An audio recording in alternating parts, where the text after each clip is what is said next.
mga kabisdak, this is Liz again and welcome back sa ating channel. And for today's video guys, isi-share ko sa inyo yung aking bagong camera, ang DJI or DJI Osmo Action 4 Adventure Combo. So, ayan, unboxing tayo kung anong meron dito sa loob ng camera na to. Let's start!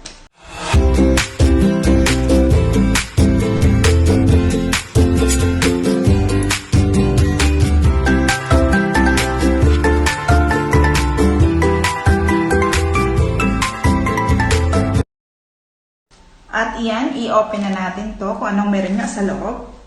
Sinasabi dito guys, ay meron siyang kasamang extension rod, battery na 3 at battery case. So, let's open.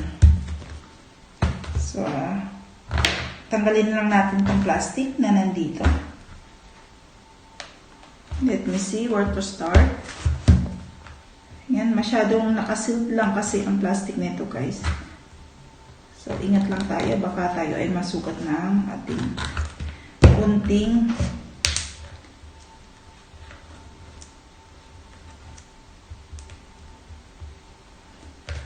by the way guys, ngayong time na to naka-sale na ito. Last month ay naka-regular price. So, yan, tanggalin lang natin ang plastic. So, naka-sealed pa siya.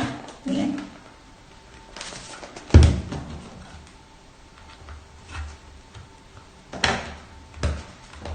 This is action camera.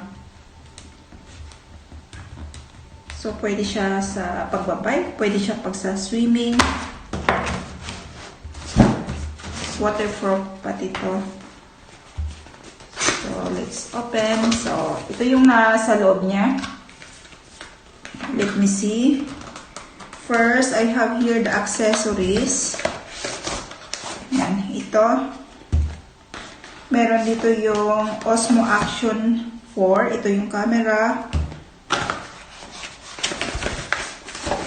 At ito naman yung extension rod niya. Ayan. So, unahin natin itong i-open.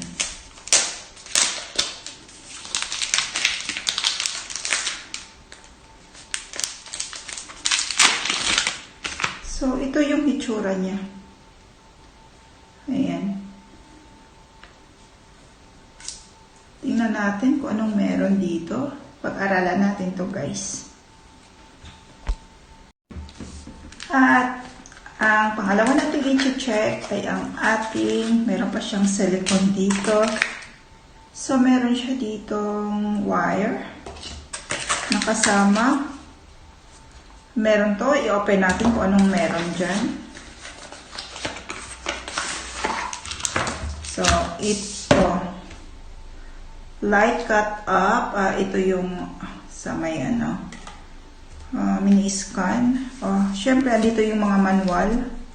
Ayan, DJI Osmo Action Camera. Lahat may manual dito.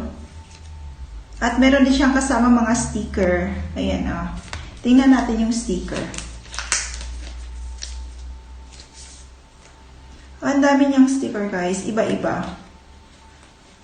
Look, ang dami niyang, ayan, ang dami niyang nakalagay na mga stickers. Ayan. So, okay, tago muna natin to. Hindi muna natin ito galawin. So, the rest meron din dito, which is di ko na alam kung saan to gagamitin, pero we will see kung saan natin yan ilalagay. At syempre, ito ay ang battery. Open natin. So, anong meron dito sa loob? So, ito siya. Ayan. Guys, umilaw siya. 3 ang battery niya. Ayan, 3. Close natin. So, ito battery ang nasa loob.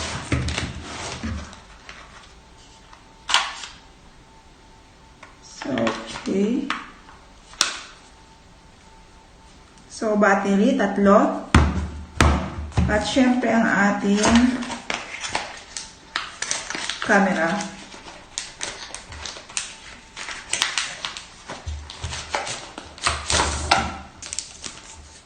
Ang liit lang niya. Ang liit. Oh, maliit lang siya. At ito yung case niya. Ayan, sige, open natin.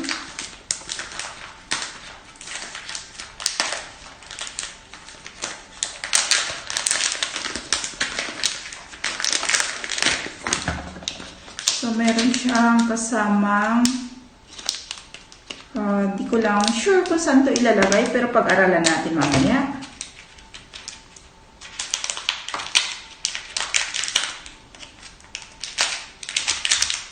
Meron din nito. And of course, meron din nito. So, ito yun. At ito naman yung camera. Next pick ko, medyo malaki siya, pero sobrang liit pala niya. Ayan o, sobrang liit lang niya. Napakaliit.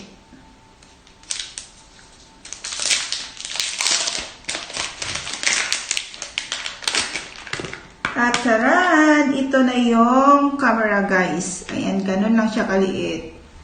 Ayan. Sobrang liit lang pala.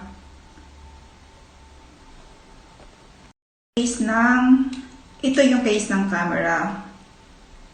So, ilalagay natin siya dito.